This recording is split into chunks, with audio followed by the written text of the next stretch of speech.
good morning / afternoon / evening, wherever you are. This is Points of Interest.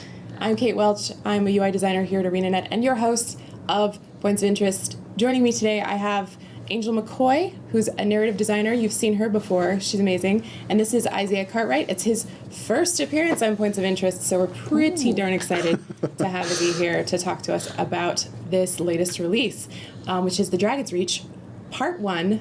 And yeah, Angel, how are you doing? I am awesome. How did you like this release? I love this release. And what did you I had do? a lot of fun with this on? release. So mostly, as always, I worked primarily on the storyline and the dialogue for the main characters, the group that you run around with, and in this case as well, the Pale Tree. I got to write some text and dialogue for her, which is always fun. She's a great character and really interesting. She's very cool. And yeah. Lots of new, interesting characters coming in that we haven't seen for a while. Not new, but new to Living World that we haven't seen here before. Fantastic. Mm-hmm. Izzy. Yeah. What did you work on for this release? I like to work from kind of the base level, talking, in the very beginning about where these things are going, how those things set up. So a lot of the stuff that I work on these releases is usually reviewing the content as it's going and see where it's at and, giving feedback and things like that. Cool. Now, since you are new to Points of Interest, can you talk a little bit about what your job as a lead designer is like on a day-to-day basis? Sure. We have lots of different teams and projects that we're always working on. And so, it's kind of my job to make sure there's cohesion between all of those, talk with the different teams, make sure that the things that we're releasing everyone's happy with, organize with art and programming and QA and just kind of synergize any of those things together. Ooh, and then, synergize. Big word for me. That's good. Can you spell it? No, it's got some Q's, some G's. It's definitely got a few Q's in it. But awesome. Yeah, I very rarely see you sitting at a desk. No. I mostly see you walking around the halls or sitting in meetings. Yeah, I was the desk is just it's like token location. It's like a save point. And then I kind of move around, spend a lot of time walking, and it's good. It's good helps keep down the extras. You gotta stay fit at Exercise. ArenaNet. You do it by walking from meeting to meeting. I know that as from people who are looking to join the industry, usually what you hear from people is like, I want to be a game designer. Because that is the thing that seems the most obvious, right? It's like, I want to design games because I love to make games. And I think that for the most part, when you get to the point where you're a lead designer, you are mostly sort of shaping the overall experience, and other people are creating the nitty-gritty of it, right? Yeah, it's more kind of trying to remove all the roadblocks so that people can be creative and create things. And so, a lot of the times, you're doing stuff to just make things easier for everyone, anything you can, from processes to just communication, letting everyone know what's going on, so and just making sure things are flowing. And so it's kind of like constantly managing all of those pieces and making sure that the giant narrative of things are working. Excellent. Okay, so we are going to hop into a discussion of this week's release, which should be a pretty fun one. But first, we're going to cut to some incredible fan art that I can't wait to show you guys. Ruby, would you do the honors? Okay, so this is from the artist is named Tuman, and this is a Karka hatchling, and his comment from this says, "A little Karka for my desk." And I don't know what he made this out of. It might be like Sculpey or something. I can't tell, but it's amazing. That's awesome. And I need at least 5 of them. Super cool. So Tuman, you need to hook me up. Well done. Yeah, that's gorgeous. I could see it eating my Post-it notes. Just In your dreams, man. Okay, so the next one we have a look Silvari at that. Mesmer, which is so cool. This piece of art is amazing. The artist, and I know I'm going to say this wrong, but it's Cangrejo Voladar. And the comment from the artist is, another Mesmer, this time my girlfriend Silvari. Gotta love how many different unique looks you can get with them. Which is true. I love Silvari. It's cool. Yeah, that's beautiful. There's some great action in that shot. Yeah. That is so a really dynamic. vibrant, alive shot. I like how he took the Guild Wars 2 style for the background too. Yeah. He really adapted that well. It looks like one of our wallpapers. Yeah. It's cool. Nice work. I'm loving it. Very cool. And our last piece today is from the artist Lilith Sky, who did this Sylvari Awakening. Lilith Sky says, a quick painting, how I envision the birth or awakening of a Sylvari. That is gorgeous. Yep. There are so many beautiful colors in this. Captures some good lighting and I just love emotion. The colors, you know? That's me. I'm a really beautiful. Professional artist. Yes. I love the colors. And the pod. You can see the pod in the circle around her. Yeah, you did a lot of you worked a lot on the Sylvari story stuff, I did, right? yeah. So this is actually pretty close to your heart. Yeah, this is gorgeous. This shows sort of the tender side of Sylvari Awakening, and it brings that innocence in there that I really like. That's really important for Sylvari characters. It's beautiful. Yeah, I love it. Thank you, Lilith Sky. Thank you, everyone who submitted. Gorgeous work as always. And at the end of the show, we will talk to you about how you can submit your cool fan art to be featured on Points of Interest. But right now, what we're going to do is we're going to talk about The Dragon's Reach Part 1. Angel, would you do me the honors of discussing kind of an overview of the plot of this particular episode of Living World? I would be glad to. So we start out this release with you going to talk to the Pale Tree. You have come to the conclusion that Mordramoth is the greatest threat. Mordramoth is the one that everybody needs to address first because it's the one that's doing the most damage. So you go to talk to the Pale Tree about this, and with the Pale Tree, you decide to form a summit, to hold a summit, and the Pale Tree offers to host it. So the rest of the release, pretty much, is going out and convincing world leaders to come to the summit. And you start by going and talking with Taimi, who has convinced some of the counselors to come and see her work, and in the hopes that they will come to the summit. Counselor Flunt is there, and he's quite a character. You get to interact with him and probably dislike him actively. Strongly. Do not like Flunt. I love Flunt. What? Get off my live stream. Oh, my goodness. It's a manager, right? Like I can relate, right? It's just trying to get everything working. Because he's a bureaucrat at heart. Fortunately, you're a lot nicer structure, than Counselor Flunt. So we also see some of the spreading Mordrim threat, which just underscores what is going on in the world with Mordramoth. After you deal with Taimi and you get to sort of show off her work with this device that she's created, then you go out to talk to Air with Bram to try to convince Newt Whitebear to come. And it's very interesting because we get to see some interaction between Bram and Air again, and their evolving relationship. The more time they spend together, the more they seem to be able to communicate with each other. And in this release, they actually get an opportunity to sort of fight side by side. I loved this. Yes, which builds a bond, which builds the beginnings of a bond between the two of them, because that's how Norn are, right? The fighting is everything, the hunt. So that's pretty cool. And after that, we go out and we talk to Ritlock with the hope of getting Smoter to come to the summit. And Ritlock, all of these characters that we talk to, Flunt and Air and Ritlock, they all have a task for you that you have to accomplish in order to convince them, or allow them to convince the world leader that the world leader should come. So with Taimi, it's showing her device and proving that it's going to save the waypoints. With Air, you have to go out and you have to take down a bunch of Svanir shamans with them. And then with the Char, with Ritlock, you are asked to help him raid Baradin's tomb again. Right.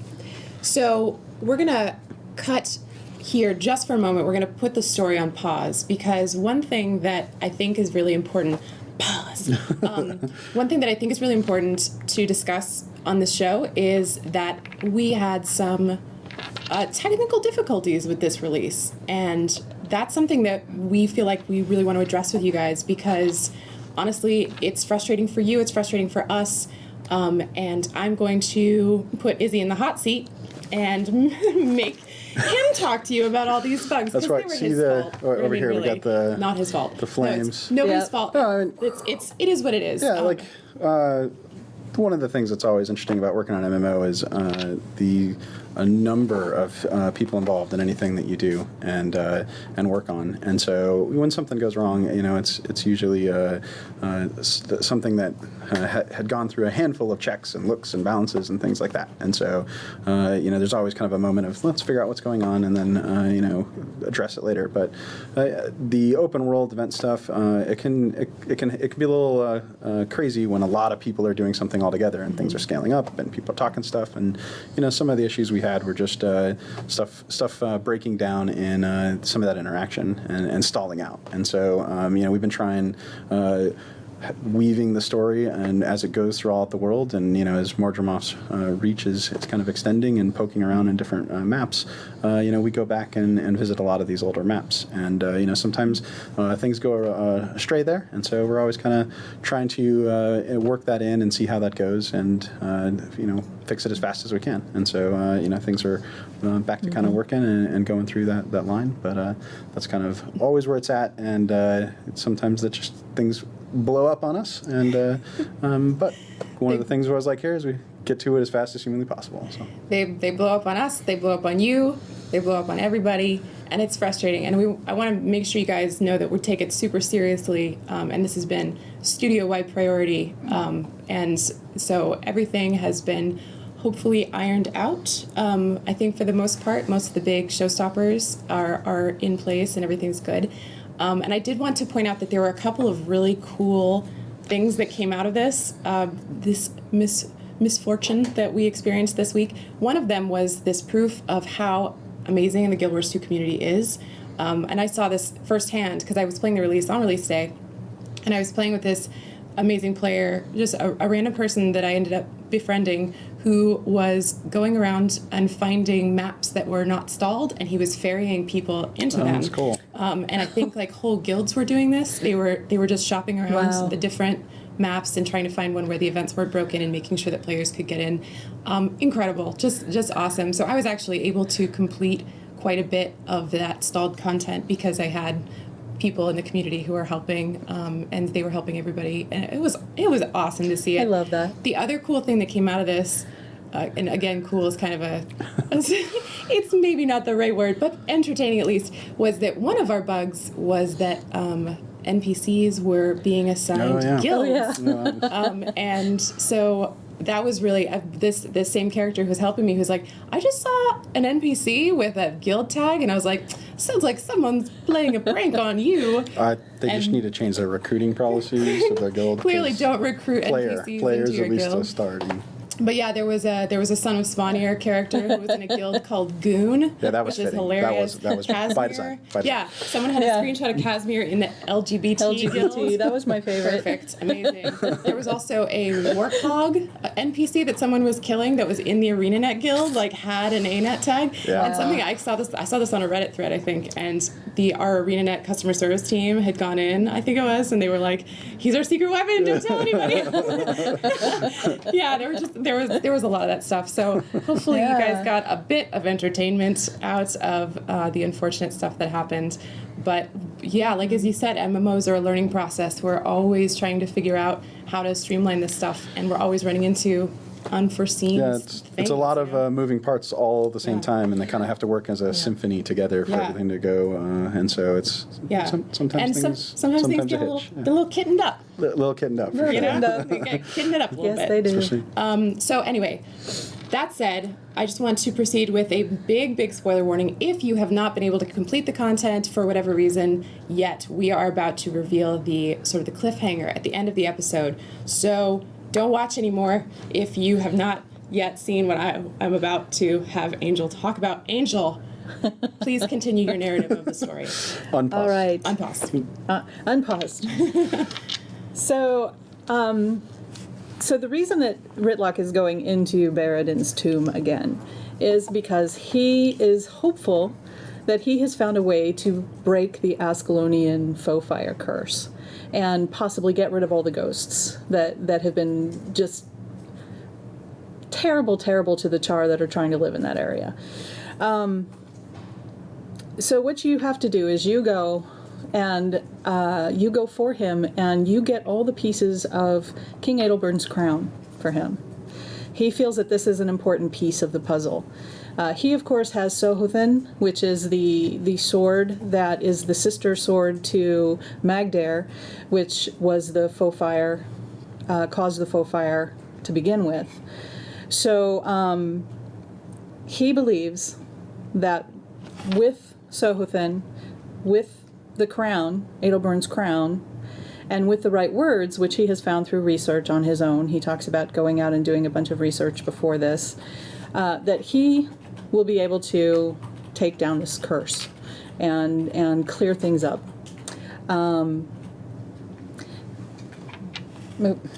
So, sorry. So basically, he goes in into this ghost infested area, which is the tomb, with the hope that hold on. Pause. Sorry, we're having a little technical thing here. Your beautiful AOE spam is causing some frame rate issues.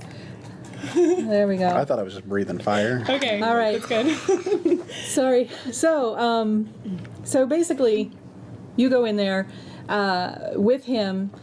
He enacts this ritual that he has found, and sticks his sword in the ground, and you all saw that in the trailer to begin with.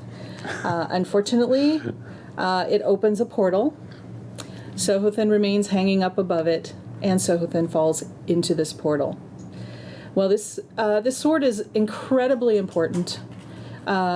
Certainly, Ritlock believes this sword is so important to the future of the legions that he jumps right in after it. And then the portal closes. And we don't have anyone able to go in with him. We don't know where he went. We don't know what happened. We assume it's the mists. So that's why we leave it. Dun dun dun. Dun, dun, dun. That's such a cool cliffhanger. And as I've said, I say this I think on every episode. I have no idea what happens next. Most of the people in the studio know because they'll read it or they're working on it. But because I don't trust myself to talk about it on this live stream and not spoil something, I have tried to keep my exposure very minimal. So this is a big cliffhanger for me personally. This is major. This is super duper cool. Ritlock. Yeah, and it was a big moment. And I hope that you guys all are as excited about this as I am. And now we actually have some really good questions, some of which relate to this exact thing. Indeed. From Bill Murphy, who is the editor of MMORPG.com. Hi, Bill. Am I here? Bill, Hi. Bill, Hey. can't hear you. You gotta wait. People hear me? All right. Hear you. All right, now I can hear You you. gotta get technical. Now you can hear me. That's How's cool. it going, man? Not too bad. It's it's funny to actually listen to you guys talk about the problems that you were having, like completing the event, and people were having completing the event. I was done in like 2 hours flat. I had no issues. I think I'm Irish, so maybe that helps. I had no problems. You are the 1%. I was the one person that was just like, doo-doo-doo, I'm gonna go kill this wolf, kill the wolf, move on to the next thing, doo-doo-doo. I No like problem. That. Bill's like, this release was completely bug-free. This was great. That's right. I had no problems. Bill Meanwhile, Murphy's everybody's experience. shouting in general chat, "This sucks." Sure. Yeah, sorry that it sucks. That's okay. It sucks less now. It sucks much less now. I think Okay. it sucked mostly because they were upset that they just kept dying in the part where you have to like take on all the vines with the flamethrowers and everything. They just kept dying repeatedly, and I'm like, hey, you're getting loot. Just deal with it. You have some Okay, questions for so us, right? let's get to the three questions, right? Yeah. Okay. So the first one is about the Mordrum and the events and the achievements. The Mordrum involved events in Iron Marches now have achievements in the General and Explorer section. Does this mean that they will stay there forever? How will the devs handle these achievements once the Mordrum have to go? I mean, the idea with all of this kind of content is that people can play it forever, right? And so the achievements are part of that, and so the goal is that they don't go away, right? We definitely kind of change things around, and we don't want the stuff that we're building all the time. People can't experience it down the road, and so it'll be definitely they will stay. I mean, we're always kind of looking at how to better organize that stuff or how to better present it, and so it might move where it's under, what category, or things around that, but they'll still be there. That's the goal. There you go. So we'll always have those wolves. I almost swore on your live television. Those wolves. I hate those wolves. Wolves howl. They're bad. I gotta tone it down. Getting all the fun. Okay. So the next one, this one is back to Ritlock. Actually, is Ritlock the first Char to ever venture into the mists, and will we know what he encounters there? No, certainly not. Any Char that ever goes in and plays World v. World is said to be going into the mists. I guess they mean officially, like in terms of lore. Is this the first Char that's ever gone in there hunting and adventuring on his own, I guess? I doubt it. I don't think we've ever established anything in Guild Wars 2 on that. Mm-hmm. Off the top of my head, I'm not remembering anything. I'm sure the lore hounds will correct me if I'm wrong. Go to Reddit. Go to Reddit. Go to the Guild Wars 2 forums. But I don't believe so. I think this is the first time in the Guild Wars 2 storyline, at least, that we've seen someone actively going into the mists in this way. And so, although lore-wise, people do go into the mists all the time to go and play World v. World. That's sort of peripheral, though. Peripheral lore. He finds there? I'm sorry? Will we ever know what he finds there and encounters there? I'm assuming this is when you can stroke your fake beard and say, maybe. Did you not hear our music earlier? We said dun, dun, dun.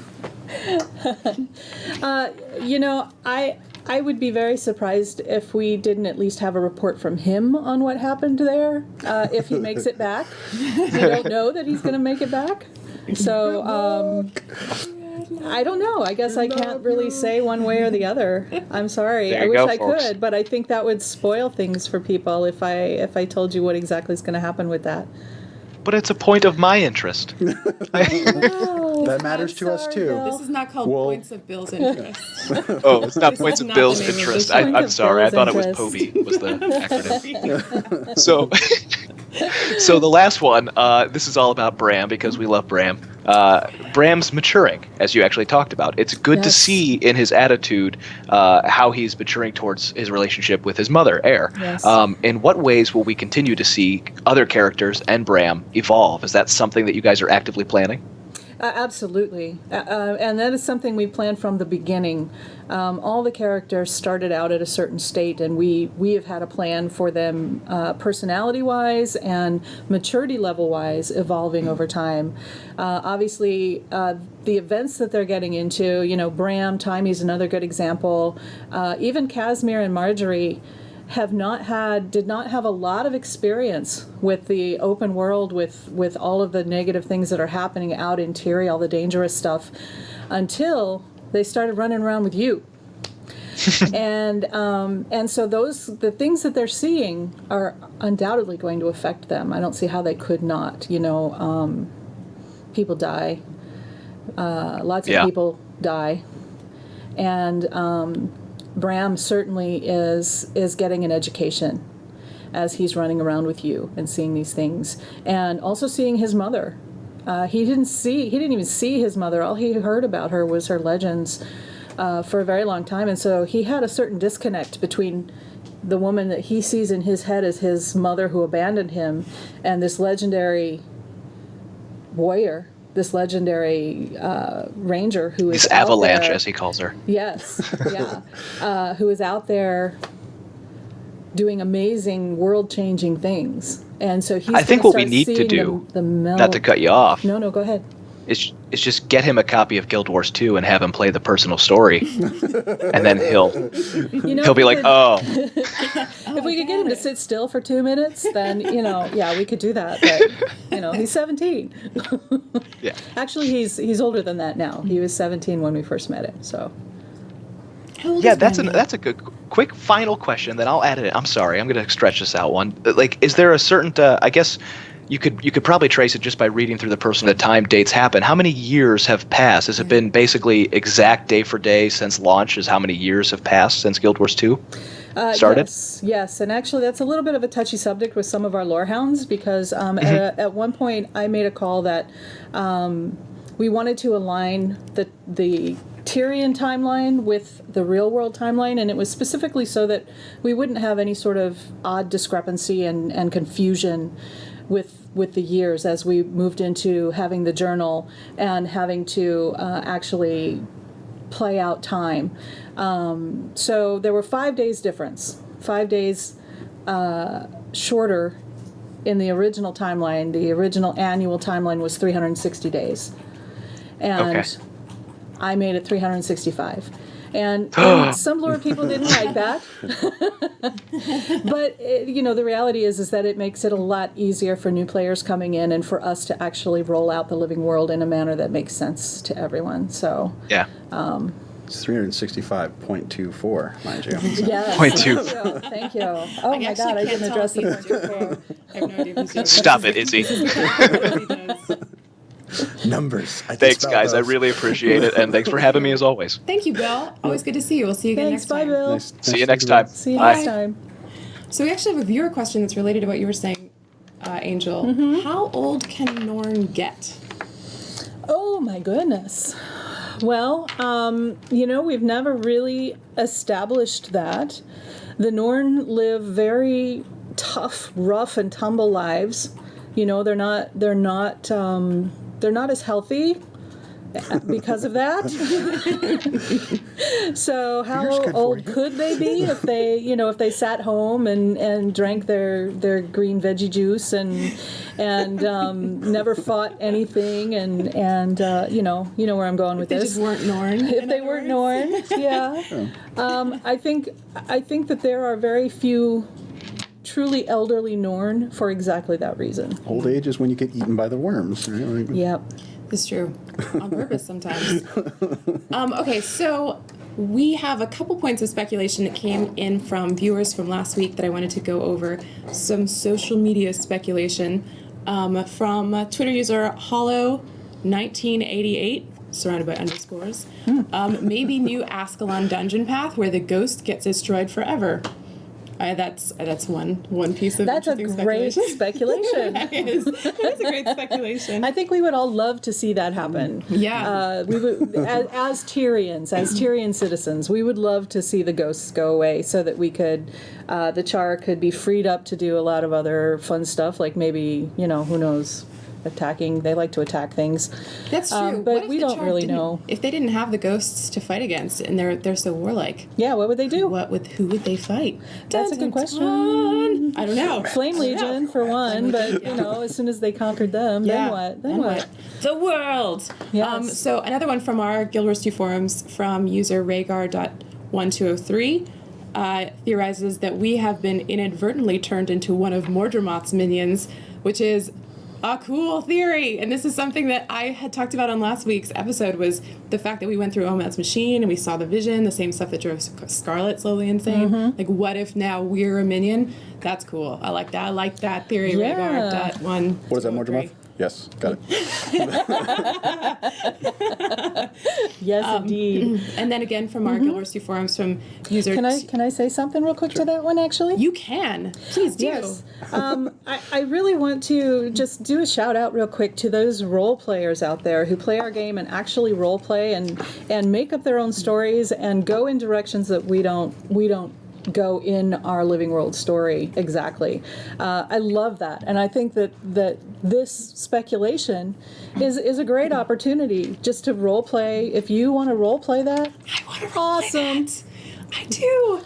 Don't make fun of me, internet. But I want to roleplay. It's always cool the number of people here that a lot of people in the company they in a lot of those role playing groups and they'll talk. They're sleeper cells, but they like to play around a lot of that stuff. So. There was a great thread recently I was reading about what was your character's reaction to Belinda's death, and people wrote about how their character role-played, their character, and as a result of that. And it was very, very interesting and very cool. Is that on the Gildersleeve forums? I don't remember where I saw it. I'm sorry. All right, it's okay. I will probably. I look at several of those, so and find it. So we have one more piece of speculation for the forums from the user Tiva.2807, who this is not really speculation so much as it is a question: where are Zoja, Logan, and Kaith? Well, we know that Zoja is in Radasum. Taimi has mentioned that. Logan, we're not real sure where he is or what he's doing, but there has been some mention of him being sent on missions in order to get him out of Divinity's reach for a while. And the other one was Kaith. Yeah. Kaith, yeah. So Kaith is such a free spirit. Nobody ever knows where she is or what she's doing. She's a thief. Yeah, so she might be right behind you. Have you turned around lately? You don't know. You have no idea. So I'm sorry, we need like a Josh Foreman video to play here for the Seeding the Speculation segment, because he did that like last week. Did you guys watch this? He goes, like, seed some speculation, but it's Josh Foreman, so it's way better than that, obviously. He makes me wish I could go. It's a hard follow-up performance. I know. So I wanted to seed some speculation for next week's release. Number one, obviously, big question: what is happening to Ritlock? Is he going to make it out? What's happening there? It's craziness. That's the big cliffhanger. What is Mordramoth going to do to affect the summit? Surely it is aware of the fact that the summit is happening. So what's going to happen there? I don't know. As he's checking on his service device to his boss. I'm going to be assassinated shortly after this live stream. And is a world leader going to be assassinated? Will it be Traherne? I think this is a really interesting piece of speculation that was written down for this live stream. The fact that we're asking, will it be Traherne? We love Traherne. Traherne's just the best. So I hope that he's just fine. I just want to know, will it be Keel? Because Evan forever. Izzy is a staunch Evan Nashblade supporter. Sometimes I think that, like, if you were role-playing, you would role-play Evan Nashblade. How do you know I'm not? Right now. Oh my gosh. I'm always in the Evan character. I can see it. Basically, always playing him. Okay. I think that's all I had to talk about today. Cool. Was there anything else you guys wanted to talk about? You feeling good? Yeah. It was a good show. Good, yeah. Thanks for everyone Great that's show. Thank you for giving all us the the chaos. aura around us. Yes. We had hearts going over our heads. It's hard to I see, love the but hearts. The there's a hearts are little awesome. golem here that's running around by us, kind of in this general area. If you can see, Mini See scruff. Tiny's golem, So Scruffy. Yep, in the gem store this week, there is a mini Scruffy, Tiny's awesome golem companion, and we are big Tiny and Scruffy fans, obviously. So I'm gonna totally shill for that because I love Scruffy, and you should pick up a Scruffy mini pet. And yeah, if you guys have any speculation to share with us for the next release, please use the hashtag GW2POI, which is read under Angel's lovely face. If you have any fan art that you would like to share on Tumblr, please use the hashtag. Hashtag is GW2 space fan space submission. There you go. For legal reasons. It's a very complicated hashtag. But yes, please You guys use can handle that. We are getting so many cool pieces of fan art, and anything that doesn't come directly onto the show, you can find all the rest of the stuff that's coming through on our Tumblr, which is gilroyce2.tumblr.com. We are going to be here in 2 weeks More hearts. for the next episode of Living World. It's going to be amazing. I can't wait to talk about it because I can't wait to find out what happens because I'm very, very excited. As usual, I want to give some credits to McLean, Ben, Eli, Luke, AJ, Josh, Ruby, Martin, Milad, everybody who works on the show. The pool is growing every week, it feels like. Thanks. Very special thank you to Bill Murphy for making time to ask us questions from the community. Bill, you're amazing. Bill. And of course, Izzy, Angel, you have been awesome. Thank you so much for being on Points of Interest. Thank you for having us. Yes. The Guild Wars 2 my live stream. pleasure. Be sure to tune in next week for make it Ready a Up, dream. which is our PvP balance. They've been doing some really cool stuff on Ready Up that's been extremely exciting. So make sure you watch them. They're amazing. And yeah, we'll see you guys in 2 weeks. Enjoy. Have fun. Bye. Dun dun dun. Dun dun dun.